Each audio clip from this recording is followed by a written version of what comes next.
Hello class 11, welcome back to my channel. आज हम करने वाले हैं books of original entry journal का पार्ट 5। इससे पहले के पार्ट्स में हमने ऑलमोस्ट सभी ट्रांजैक्शंस कवर कर लिए थे, चाहे वो डिस्काउंट से रिलेटेड थे, रिबेट से, गुड से related transaction, bad debts recovery के सभी ट्रांजैक्शंस की जर्नल एंट्री हमने बनानी सीख ली थी। आज की क्लास में हम एक फुल फ्लेज क्वेश्चन करने वाले हैं उन सभी ट्रांजैक्शन से रिलेटेड, जिससे आपको चीज़ें और अच्छे से क्लियर हो जाएगी। तो चलिए स्टार्ट करते हैं। पास journal entries for the following transactions in the books of message Rohan traders for March 2026। ये कुछ मैसेज ट्रेडर्स की ट्रांजैक्शंस दी गई है जिनसे हमें जर्नल एंट्रीज पास करनी है। तो चलिए स्टार्ट करते हैं।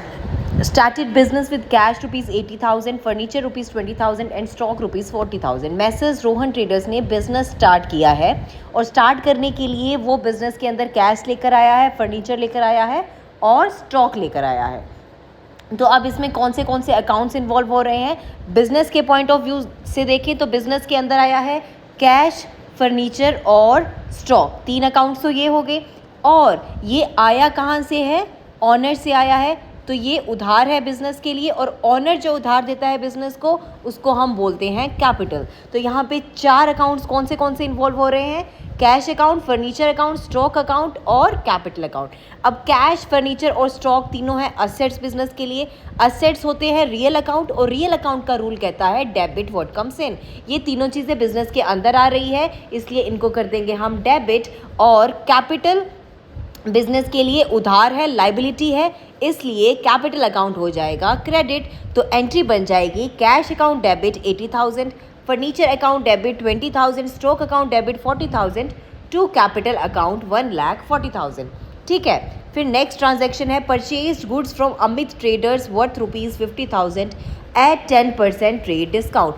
अब यहाँ पे ये नहीं बताया हुआ कि जो गुड्स बिजनेस ने खरीदे हैं वो कैश में खरीदे हैं या क्रेडिट पे, लेकिन जिससे खरीदे हैं उसका नाम दिया हुआ है, इसका मतलब उन्होंने क्रेडिट पे खरीदे हैं। और ये गुड्स की बात कर रहे हैं, और गुड्स के लिए कौन सा अकाउंट यूज़ करते हैं हम?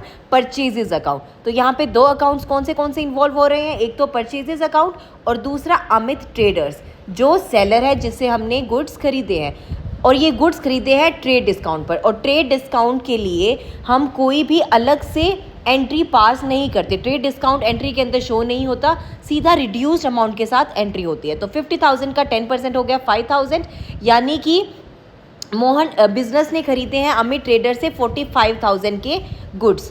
तो एंट्री क्या होगी? Purchases account debit to Amit traders 45,000। Purchases है नॉमिनल अकाउंट का पार्ट, और नॉमिनल अकाउंट का रूल कहता है debit all expenses and losses, इसलिए परचेजेस अकाउंट हो गया debit to Amit traders. Amit traders है पर्सनल अकाउंट, और पर्सनल अकाउंट का रूल कहता है क्रेडिट द गिवर, और अमित हमें दे रहा है इसलिए अमित का अकाउंट हो गया क्रेडिट। ठीक है। और नरेशन हो गई being goods purchase from Amit traders after allowing 10% trade discount. ठीक है। फिर नेक्स्ट है sold goods to Mohan rupees 30,000 and allowed 5% trade discount. Mohan को गुड्स बेचे 30,000 रुपये के, और ट्रेड डिस्काउंट अलाउ किया 5%।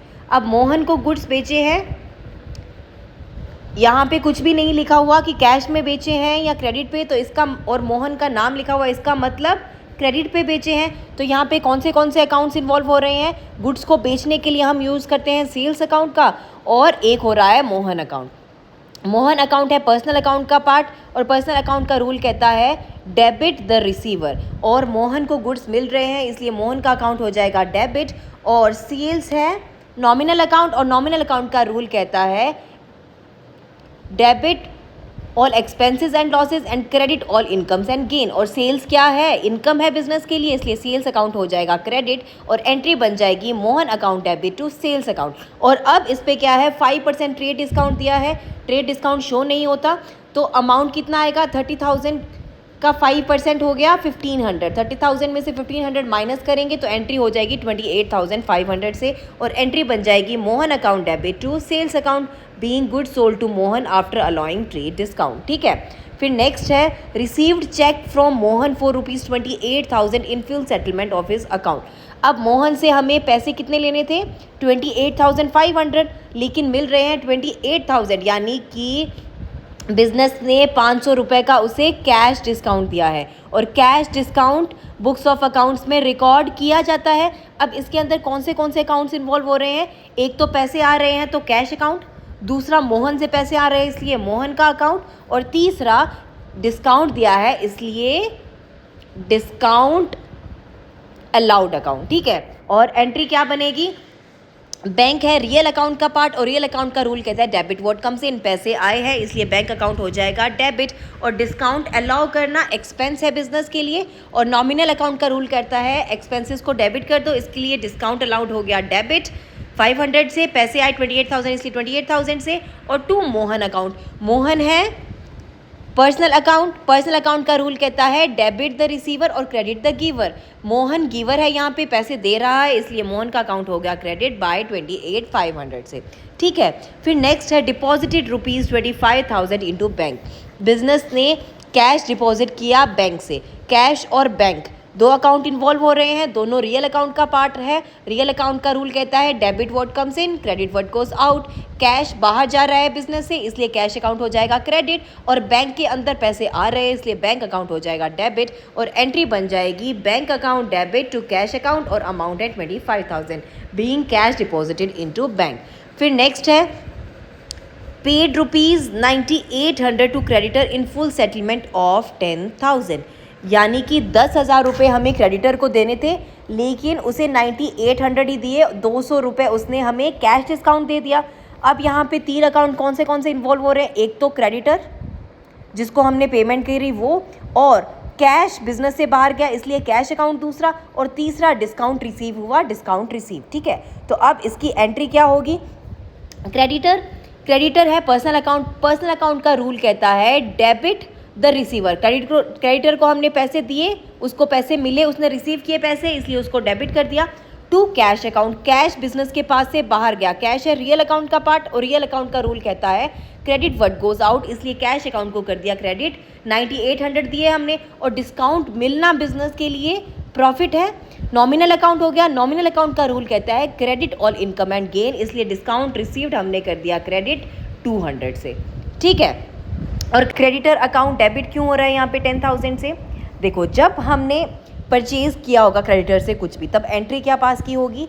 Purchases account debit to creditor account, और अमाउंट था 10,000, यानी कि 10,000 रुपये के हमने गुड्स खरीदे थे क्रेडिटर से, 10,000 रुपये पेमेंट करनी थी हमें, लेकिन अब क्रेडिटर हमें डिस्काउंट दे रहा है इसलिए हम 9800 पे कर रहे हैं। लेकिन अगर हाँ यहाँ पे हम क्रेडिटर का अकाउंट 9800 से डेबिट करते तो वहाँ उसका अकाउंट क्रेडिट था 10,000 से, यहाँ 9800 से डेबिट किया तो 200 का अभी भी वो क्रेडिट है वहाँ पे। इसका मतलब 200 हमें क्रेडिटर को अभी देने हैं, लेकिन यहाँ पे ऐसा नहीं हुआ, क्रेडिटर ने हमें डिस्काउंट दे दिया, अब हमें उसे कुछ भी पे नहीं करना। इसीलिए जितने से पहले हमने क्रेडिट किया था उतने से ही उसे डेबिट करेंगे कि 10,000 की जो लाइबिलिटी थी वो अब ख़त्म हो रही है हमारी, इसलिए क्रेडिटर अकाउंट डेबिट हो रहा है। इस एंट्री का मतलब बनता है कि क्रेडिटर को हमें 10,000 रुपये देने थे जिसमें से 9800 कैश दे दिए और डिस्काउंट हमें मिल गया 200। ठीक है, इसलिए क्रेडिटर का अकाउंट डेबिट करते हैं 10,000 से। फिर नेक्स्ट है received rebate of ₹1200 from supplier due to defective goods.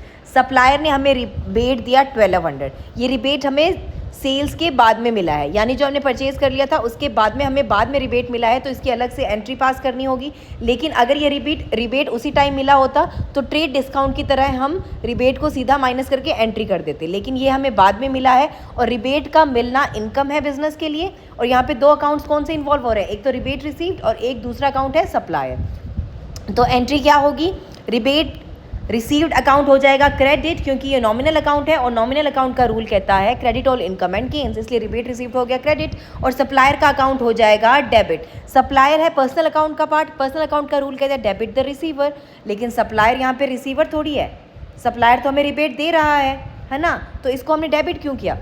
तो देखो, जब हमने सप्लायर से सामान खरीदा होगा, पहले खरीदा है तभी तो वो हमें रिबेट दे रहा है बाद में, जब खरीदा था तब हमने एंट्री करी होगी purchases account debit to supplier account, वहाँ पे सप्लायर का अकाउंट क्रेडिट था, इसका मतलब हमें सप्लायर को पैसे देने थे, उधार पे हमने सामान खरीदा था। अब सप्लायर हमें रिबेट दे रहा है, यानी कि इतने पैसे सप्लायर को हमें कम देने होंगे। फॉर एग्जाम्पल, जब हमने उससे सामान खरीदा था तो 10,000 रुपये का खरीदा था, अब बाद में हमें पता चला कि गुड्स तो डिफेक्टिव है, तो हमने सप्लायर को कॉल किया तो उसने हमें रिबेट दे दिया 1200 का।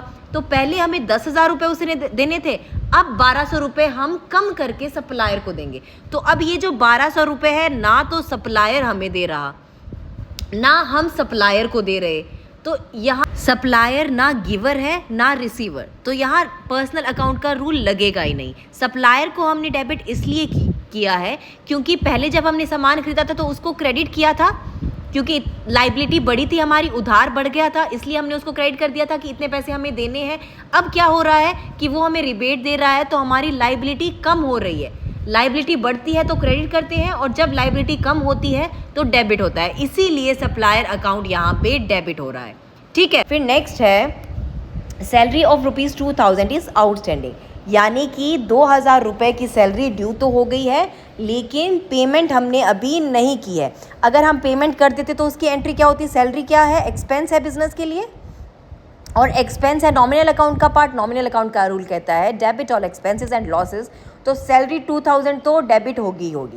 अब अगर इससे हमने कैश में पेमेंट की होती तो 2 हो जाता कैश, है ना, क्योंकि कैश बिजनेस से बाहर जाता, लेकिन यहाँ पे हमने पेमेंट उसकी नहीं की है, वो आउटस्टैंडिंग हो गई है, यानी कि उधार हो गया है बिजनेस का, और उधार का बैलेंस क्या होता है? क्रेडिट। तो आउटस्टैंडिंग सैलरी यहाँ हो जाएगी क्रेडिट, उधार बढ़ रहा है, इसलिए salary account debit 2000 to outstanding salary account 2000। फिर नेक्स्ट है paid insurance ₹6000 including ₹1000 for next year. अब इंश्योरेंस पे किया है बिजनेस ने 6000, जिसमें से 1000 का उसने अगले साल का भी इसी साल पे कर दिया, तो ये 1000 क्या है? प्रीपेड इंश्योरेंस है, और प्रीपेड इंश्योरेंस से होता है बिजनेस का असेट। अब ये जो भी प्रीपेड एक्सपेंसेस या आउटस्टैंडिंग एक्सपेंसेस होते हैं, इनकी एंट्री साल के एंड में की जाती है। साल के एंड में क्यों की जाती है? देखो, पहले तो आउटस्टैंडिंग सैलरी का देखते हैं। जब भी हम सैलरी पे कर रहे होंगे तब हम उसकी एंट्री करे जा रहे होंगे कि 1000 पे कर दी, 2000 पे कर दी, 3000 पे कर दी।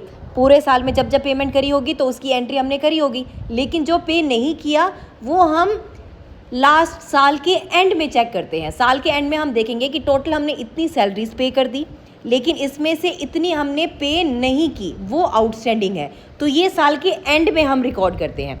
ऐसे ही प्रीपेड एक्सपेंस के केस में भी होता है, जो एक्सपेंसेस हम पे करते जाते हैं वो हम लिखते जाते हैं, और साल के एंड में जाकर हम चेक करते हैं कि कितना इस साल का था और कौन सा हमने अगले साल का भी इस साल पे कर दिया। तो जो भी आउटस्टैंडिंग सैलरी और प्रीपेड सैलरी होती है वो सब साल के एंड में रिकॉर्ड किया जाता है इनको।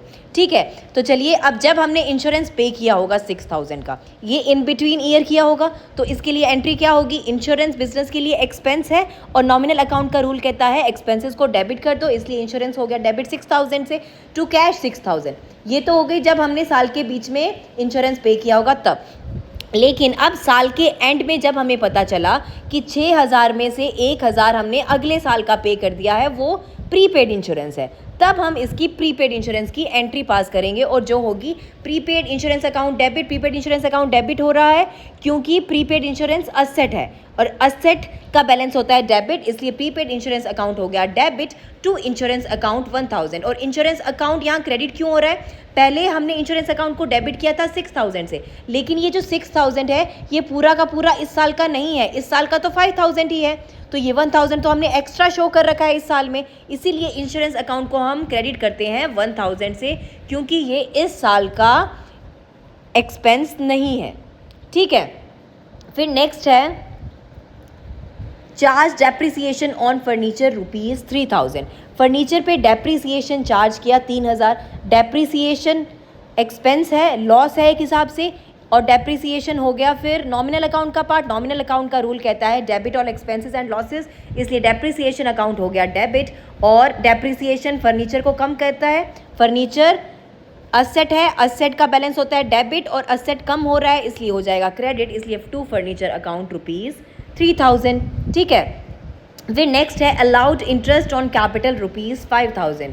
जो ऑनर ने इन्वेस्ट कर रखा है बिजनेस में, उस पर बिजनेस उसको इंटरेस्ट दे रहा है 5000 रुपये, तो इससे उसका कैपिटल बढ़ेगा। कैपिटल का बैलेंस होता है क्रेडिट, और वो बढ़ेगा तो कैपिटल अकाउंट तो हो जाएगा क्रेडिट, और इंटरेस्ट ऑन कैपिटल एक्सपेंस है बिजनेस के लिए, क्योंकि वो पे करेगा ऑनर को, उसके कैपिटल के लिए, तो इंटरेस्ट ऑन कैपिटल अकाउंट हो जाएगा डेबिट नॉमिनल अकाउंट के रूल के हिसाब से, क्योंकि नॉमिनल अकाउंट का रूल कहता है एक्सपेंसेस को डेबिट कर दो। तो एंट्री बन जाएगी हमारी interest on capital account debit to capital account ₹5,000। Next है चार्ज इंटरेस्ट ऑन ड्राइंग्स ₹1,000। अब जो भी ऑनर ने पर्सनल यूज़ के लिए विड्रॉ किया हुआ है बिजनेस से, उसके लिए बिजनेस उससे इंटरेस्ट भी चार्ज करता है। अगर वो कैपिटल पे इंटरेस्ट दे रहा है तो अगर वो ड्राइंग्स करेगा तो उसे इंटरेस्ट चार्ज भी करेगा। तो इंटरेस्ट ऑन ड्राइंग्स बिजनेस के लिए इनकम है, तो इंटरेस्ट ऑन ड्राइंग्स तो हो जाएगी क्रेडिट। नॉमिनल अकाउंट का रूल कहता है इनकम और गेन्स को क्रेडिट कर दो और ड्राइंग्स अकाउंट हो जाएगा डेबिट। ड्राइंग्स अकाउंट डेबिट क्यों होगा? क्योंकि ड्राइंग्स ऑनर विड्रॉ करता है बिजनेस से, है ना, और इंटरेस्ट ऑन ड्राइंग्स जो उसके ऊपर उसे देने होंगे वो भी ऑनर को ही देने होंगे। तो ये इंटरेस्ट ऑन ड्राइंग्स को बढ़ाएगा ही। फॉर एग्जाम्पल ड्राइंग्स थी 10,000 रुपए की, ठीक है, उसके ऊपर 500 रुपये उसे इंटरेस्ट देना है। तो अब टोटल ड्राइंग्स उसकी कितनी हो गई? 10,500। ये ड्राइंग्स को बढ़ा ही रहा है इंटरेस्ट ऑन ड्राइंग्स, इसलिए ड्राइंग्स अकाउंट डेबिट हो जाएगा। ड्राइंग्स अकाउंट का डेबिट बैलेंस होता है और ड्राइंग्स अगर बढ़ी तो ड्राइंग्स अकाउंट हो गया डेबिट, ठीक है। फिर नेक्स्ट है paid ₹15,000 for installation of machinery. Machinery की इंस्टॉलेशन पे जो भी हम चार्जेस देते हैं वो मशीनरी में ही इंक्लूड किए जाते हैं, मशीनरी की कॉस्ट में। ये हमने पढ़ा था कि जो भी मशीनरी को खरीदने से लेकर उसको इंस्टॉल होने तक का जो भी उसके ऊपर खर्चा हो रहा होता है वो मशीनरी की किस कॉस्ट में ही ऐड किया जाता है, और ये कैपिटल एक्सपेंडिचर होता है। तो जो इंस्टॉलेशन पे 15,000 का खर्चा लगा है ये भी मशीनरी की कॉस्ट में इंक्लूड होगा। तो एंट्री क्या बनेगी? कैश बिजनेस से बाहर जा रहा है तो कैश तो क्रेडिट हो जाएगा। रियल अकाउंट का रूल कहता है क्रेडिट वर्ड गोज आउट, और मशीनरी की कॉस्ट बढ़ जाएगी तो मशीनरी अकाउंट हो जाएगा डेबिट 15,000 से। क्योंकि अगर मशीनरी खरीदते तो उसमें भी यही एंट्री करते, machinery account debit to cash. Machinery asset है, उसका इतने रुपए की हमने खरीदी इसलिए मशीनरी अकाउंट को डेबिट करते हैं, और यहाँ जो इंस्टॉलेशन एक्सपेंसेस है वो भी मशीनरी की कॉस्ट का ही पार्ट है, इसीलिए यहाँ पे मशीनरी अकाउंट डेबिट हो रहा है, ठीक है। फिर नेक्स्ट है Ramesh became insolvent and 4,000 became bad debts. Ramesh से 4,000 रुपये अब हम रिकवर नहीं कर सकते, तो ये लॉस है बिजनेस के लिए। तो इसमें दो अकाउंट्स इन्वॉल्व हो रहे हैं, एक तो रमेश अकाउंट और एक bad debts account. Bad debts है लॉस, और नॉमिनल अकाउंट का रूल करता है कि लॉस को डेबिट कर दो, इसलिए बैड डेट्स अकाउंट हो जाएगा debit to Ramesh account. Ramesh से हमें पैसे लेने थे जो कि अब बैड डेट्स हो गए हैं। रमेश है पर्सनल अकाउंट का पार्ट और रमेश गिवर है, इसलिए उसको कर देंगे क्रेडिट। गिवर क्यों है? क्योंकि उसे इतने पैसे देने थे जो कि अब बैड डेट्स हो गए हैं, ठीक है। फिर नेक्स्ट है recovered ₹1,500 previously return of bad debts. अब ये जो रमेश से हमने 4,000 रुपये लिए थे, 4,000 रुपये बैड डेट्स के लिखे थे, उसमें से 1,500 रुपये हमें आ गए हैं वापस, तो ये इनकम हो गई बिजनेस के लिए, ठीक है। और इसमें दो अकाउंट्स कौन से इन्वॉल्व होंगे? एक तो कैश आया इसलिए कैश अकाउंट, दूसरा बैड डेट्स रिकवर हुआ इसलिए बैड डेट्स रिकवर अकाउंट। तो एंट्री बन जाएगी cash account debit. Real account का रूल कहता है जो अंदर आए उसे डेबिट कर दो, कैश अंदर आ रहा है इसलिए उसे डेबिट कर दिया, और बैड डेट्स रिकवर करना एक इनकम है, और नॉमिनल अकाउंट के रूल के हिसाब से इनकम को क्रेडिट करते हैं, इसलिए बैड डेट्स रिकवर अकाउंट हो गया क्रेडिट, ठीक है। फिर नेक्स्ट है goods worth ₹7,000 destroyed by fire. 7,000 के गुड्स फायर की वजह से खत्म हो गए, ठीक है। तो अब ये लॉस है बिजनेस के लिए। तो और इसमें दो अकाउंट्स कौन से इन्वॉल्व हो रहे हैं? एक तो destroyed by fire, loss by fire account, ठीक है। दूसरा गुड्स के लिए कौन से अकाउंट यूज करते हैं? एक तो यूज करते हैं परचेजेस अकाउंट जब हम खरीदते हैं तब, और एक यूज करते हैं सेल्स अकाउंट जब उसे बेचते हैं। तो अब इसके अंदर प्रॉफिट का अमाउंट तो इन्वॉल्व नहीं हो रहा, तो सेल्स तो क्रेडिट कर नहीं सकते, तो क्रेडिट करेंगे हम परचेजेस, क्योंकि जो डिस्ट्रॉय हुए हैं वो कॉस्ट प्राइस पे थे, ठीक है, और परचेजेस कॉस्ट प्राइस पे होता है, इसीलिए एंट्री बन जाएगी हमारी लॉस बाय फायर अकाउंट, तो हो जाएगा डेबिट, क्योंकि ये एक्सपेंस है, लॉस है बिजनेस के लिए, और नॉमिनल अकाउंट का रूल कहता है लॉस को डेबिट कर दो, इसलिए loss by fire account debit to purchases account. Purchases account credit हो रहा है क्योंकि इतने स्टॉक हमारा कम हो रहा है, जब हमने खरीदा था तब परचेज अकाउंट को डेबिट किया था, अब वो कम हो रहा है इसलिए उसको क्रेडिट कर देंगे, ठीक है। फिर नेक्स्ट है distributed goods worth ₹2,500 as free samples.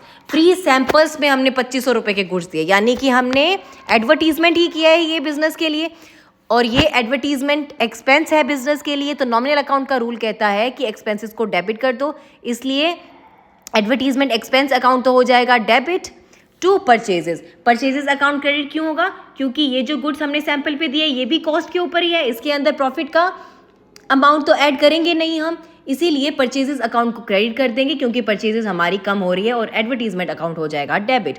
ठीक है, फिर नेक्स्ट है owner withdrew goods worth ₹4,000 for personal use. Owner ने गुड्स विड्रॉ किए पर्सनल यूज़ के लिए, तो ये ड्राइंग्स है। जो भी ऑनर पर्सनल यूज़ के लिए लेता है उसको ड्राइंग्स बोलते हैं। ड्राइंग्स का बैलेंस होता है डेबिट, इसलिए ड्राइंग्स अकाउंट हो जाएगा डेबिट और ये परचेजेस को कम करेगा, इसलिए परचेजेस हो जाएगा क्रेडिट। यहाँ पे भी सेल्स का यूज़ नहीं करेंगे क्योंकि बिजनेस जो ऑनर जो गुड्स लेगा बिजनेस से वो कॉस्ट प्राइस पे लेगा, उसके लिए वो प्रॉफिट थोड़ी देगा बिजनेस को, बिजनेस उसका खुद का ही है, वो कॉस्ट प्राइस पे लेगा, इसीलिए परचेजेस अकाउंट होगा क्रेडिट। तो एंट्री बन जाएगी drawings account debit to purchases account. ठीक है, तो ये थी जर्नल की लास्ट क्लास। आई होप ये आपको अच्छे से समझ आया होगा। Thanks for watching. If you like this video please like share and subscribe. Bye bye.